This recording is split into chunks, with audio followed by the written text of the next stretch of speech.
Seguimos no YouTube com essa informação aqui do Vene Casagrande, porque o Flamengo avançou nas negociações para vender o Lohan, uma das maiores promessas aí do futebol brasileiro, ao CSKA. O clube russo aumentou a proposta e ofereceu 8 milhões de euros pelo jogador.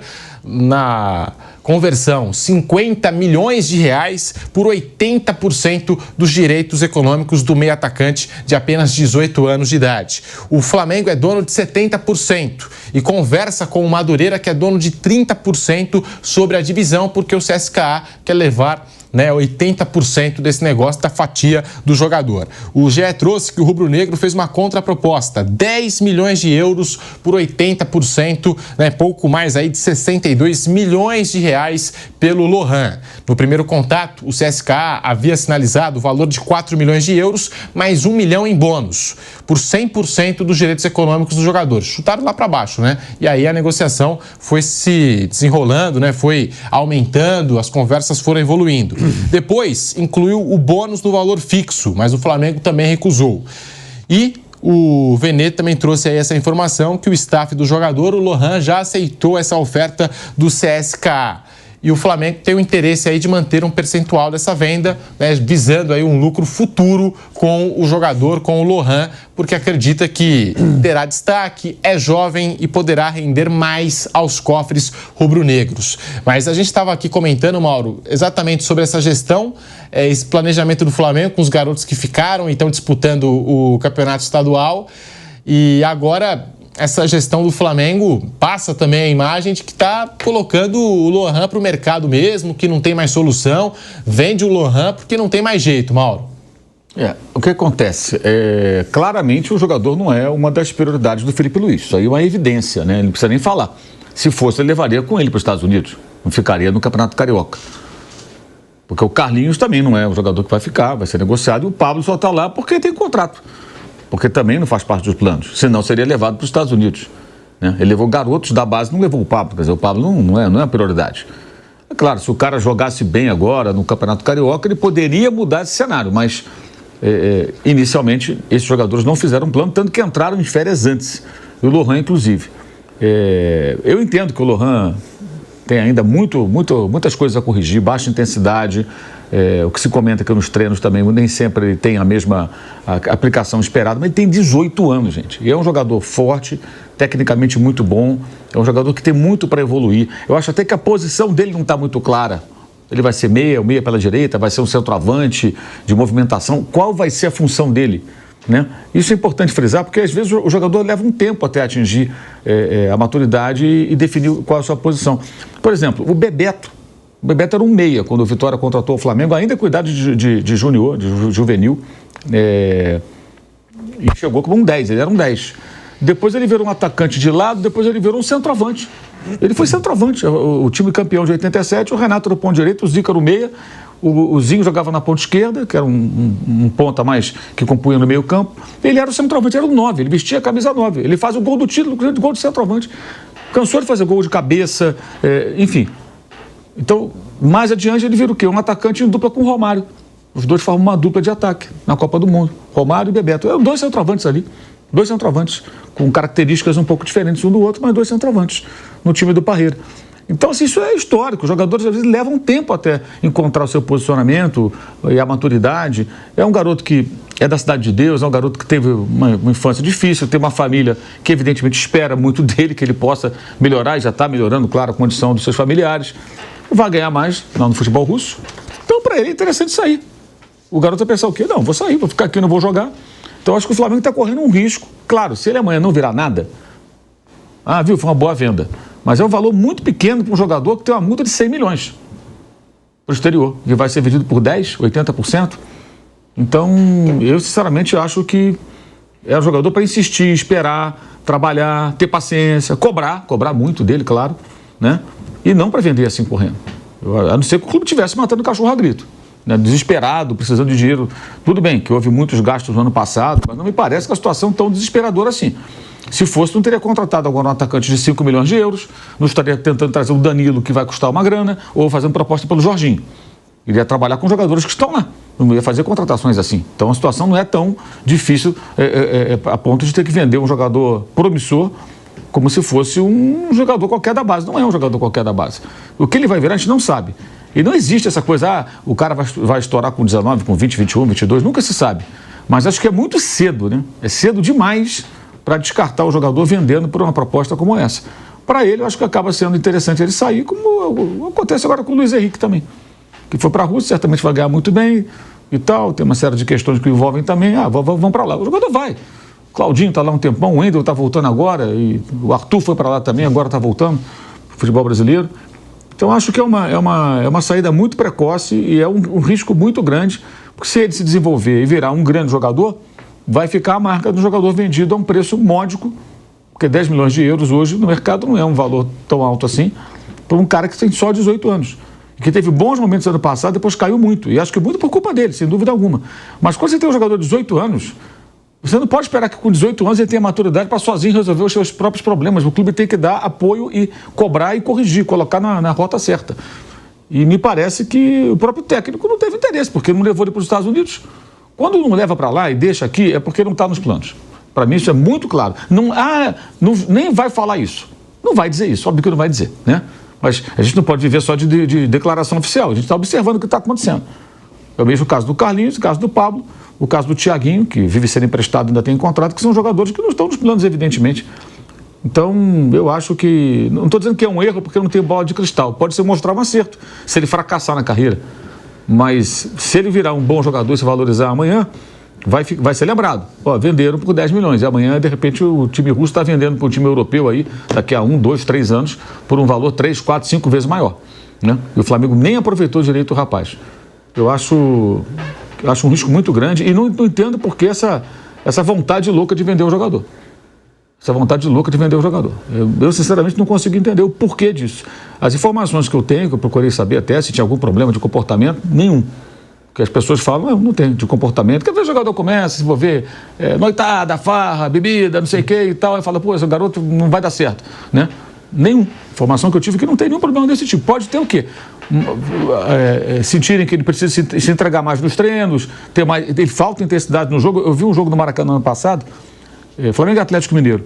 Teve uma hora, ele entrou no segundo tempo, que o Bruno Henrique recebeu uma bola. O Bruno Henrique é um jogador que dificilmente reclama em campo, né? Ele joga ali na dele, calado. Ele recebe a bola, o Lohan estava aqui atrás. E tinha um corredor aberto para ele se projetar. Ele não foi. O Bruno Henrique ficou esperando com a bola e a marcação chegando. Ele não foi. Aí a jogada não se desenvolveu. E o Bruno Henrique gesticulou para ele. Eu falei, cara, o Bruno Henrique está reclamando. O Bruno Henrique, quando reclama, é porque realmente ficou bem pé da vida. Porque teve motivo. Porque ele é um cara que não... Tem jogador que é escandaloso em campo, né? Gesticula para o companheiro, joga a torcida... Não é o caso do Bruno Henrique. E o Bruno Henrique meio que reclamou. E foi uma reclamação pertinente. Eu pensei na hora, falei, cara, o que esse garoto está fazendo, cara? Pô, entrou agora. Pô, não tá percebendo o que está acontecendo no jogo, pô? É o espaço para ele receber a bola perto da área, né? E dar sequência a uma jogada que poderia ser perigosa. O jogo foi 0-0. Então, assim, ele tem esses problemas. Ninguém está dizendo que não tem. Mas você desiste do garoto com 18 anos, já manda para a Rússia? Eu, sinceramente, acho estranho. A palavra que eu encontro é estranho. Não consigo entender. E não vejo nenhuma explicação razoável para isso. Já vi pessoas aqui na rede social tentando justificar.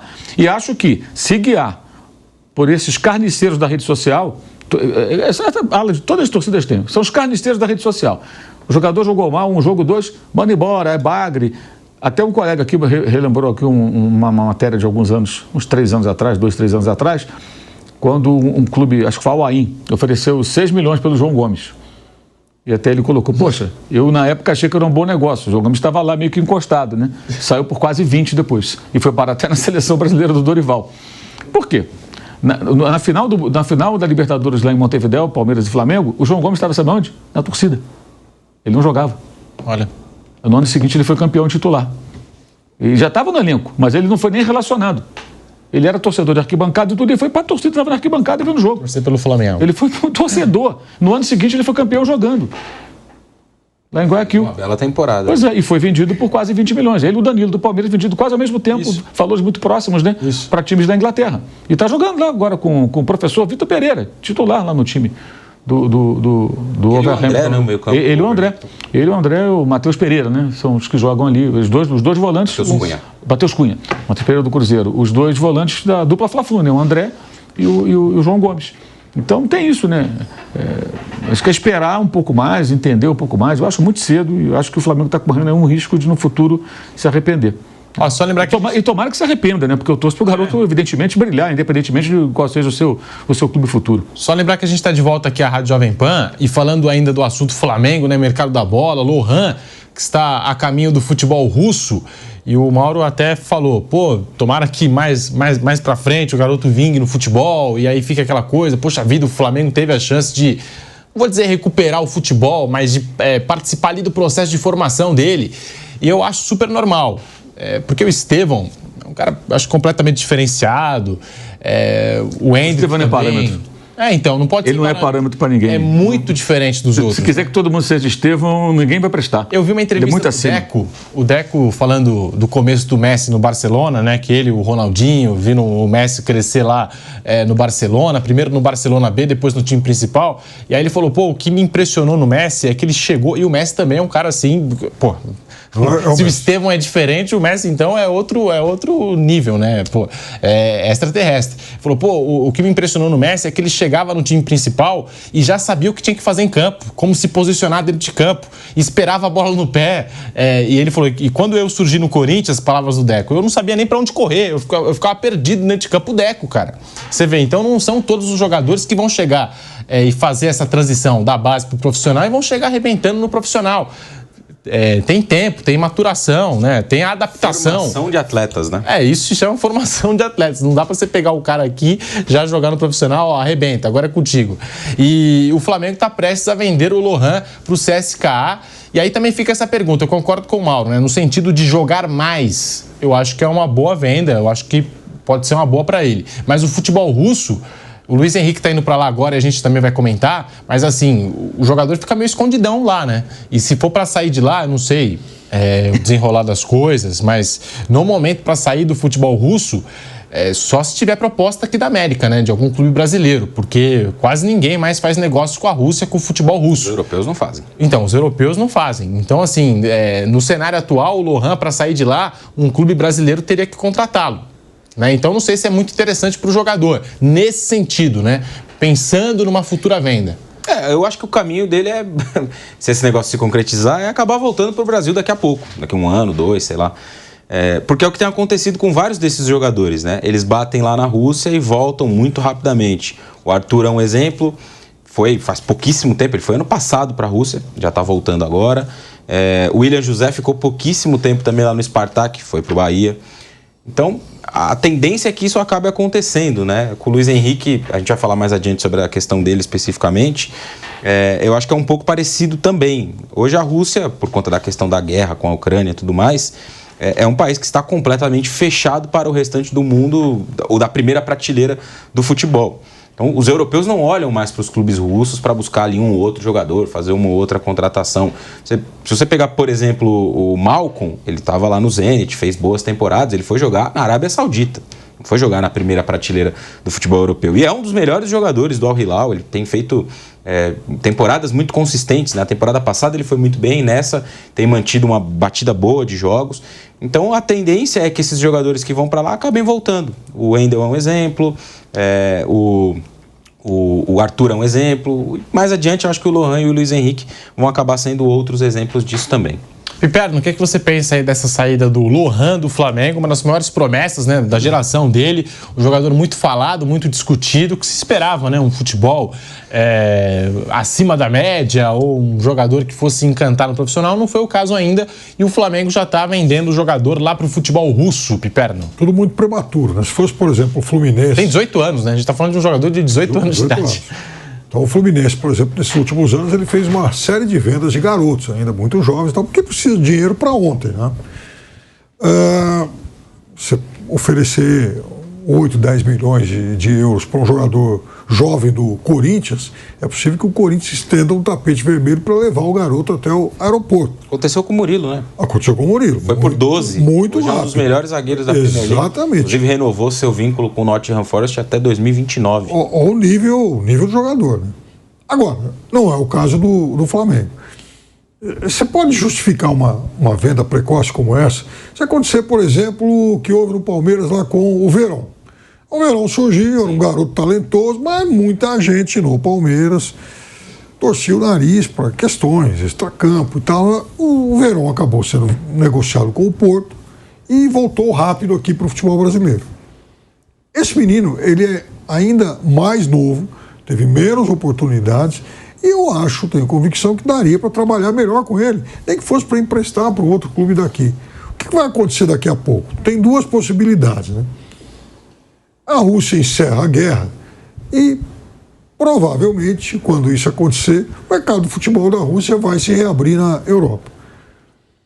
A outra hipótese é o garoto fica lá um pouquinho e volta para jogar por um outro bom time aqui do Brasil. Eu acho que essa é mais provável. Essa é uma hipótese para mim muito provável, porque, veja, quando alguém vai para a Rússia hoje, se ele for para o Zenit, ele vai ter certeza de receber em dia, ganhar bem e tal. O Zenit é Palmeiras e Flamengo da Rússia.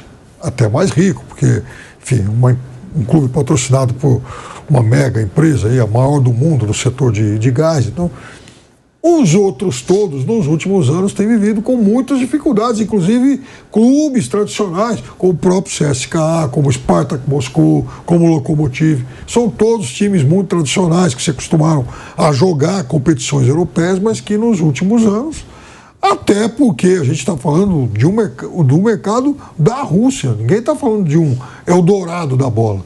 Então, a Rússia recebeu muitos investimentos, futebol da Rússia, para a construção de estádios, né, para a Copa do Mundo 18. Então, os estádios são belíssimos e tal.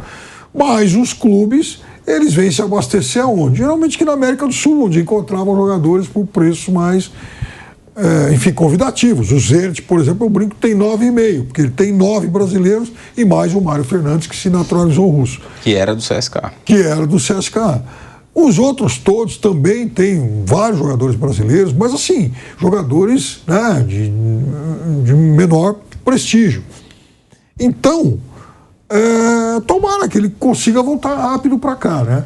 Porque se ele conseguir jogar muito na Rússia, se ele fizer muito sucesso por lá, o caminho dele vai ser ir para o Zenit. Ele não vai para um clube de Premier League, ele não vai jogar na Itália, na Espanha, infelizmente.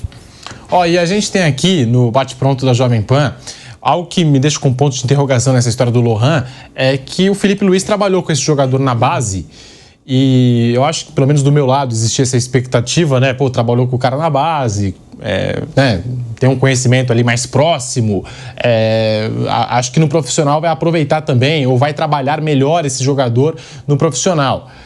Mas ficou fora dos planos, nem para os Estados Unidos foi, então isso que me deixa com ponto de interrogação, né? O porquê do Felipe Luiz não ter, talvez, acreditado ou apostado ou ter batido o pé e falado assim, não, esse cara não vai sair não, esse cara vai ficar porque ele tem muito potencial. Bom, a gente segue aqui no assunto Flamengo, antes da gente passar a bola para o Corinthians, porque o De La Cruz deu entrevista falando da pré-temporada do Flamengo nos Estados Unidos, abriu o jogo aí sobre os detalhes. O De La Cruz, que foi um daqueles jogadores, né, que se transferiu do futebol argentino, veio para cá e acabou sofrendo com o desgaste do calendário, a sequência de jogos. E nós temos aqui as aspas do De La Cruz no Bate-Pronto da Jovem Pan. Você vai deixando seu like no canal do YouTube Jovem Pan Esportes. De La Cruz, jogador do Flamengo, em entrevista ao GE. Às vezes a gente joga bem e às vezes não, mas nunca vou negociar o esforço. Às vezes estava a 100%, às vezes estava a 70%, 80%, mas tentava jogar, porque isso é o que melhor sei fazer. A verdade é que me custou muito ao final do ano.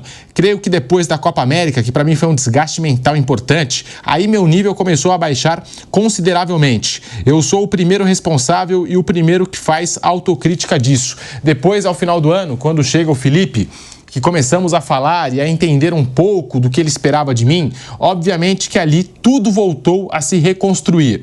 Creio que não terminei o ano da melhor maneira, mas já está se desenhando o que vai ser esse próximo ano e nas férias foi mais ou menos o que eu tentei fazer, fecha aspas. Lembrando que o De La Cruz foi para o departamento médico em 3 ocasiões, né? Teve um trauma no joelho direito, lesão no músculo posterior da coxa direita 2 vezes, atuou em apenas 50% dos jogos do Flamengo após a Copa América e ficou fora das finais da Copa do Brasil. Foi um dos jogadores que mais sentiu a parte física, não é, Mauro?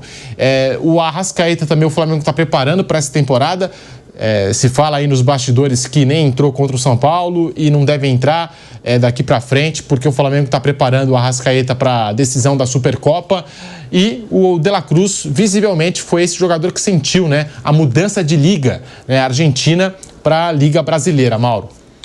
Ele inclusive não teve nem férias quase, né? Porque no ano passado, ano retrasado, melhor dizendo, ele participou lá na Argentina. Eles fazem, aqui a gente tem a Supercopa no começo da temporada, lá eles fazem uma versão da Supercopa. Na época era o campeão da Copa da Liga, o campeão do campeonato. Agora acabou o campeonato, tem 2 Copas durante o ano, né? O Tic-Tac já mudou para esse ano.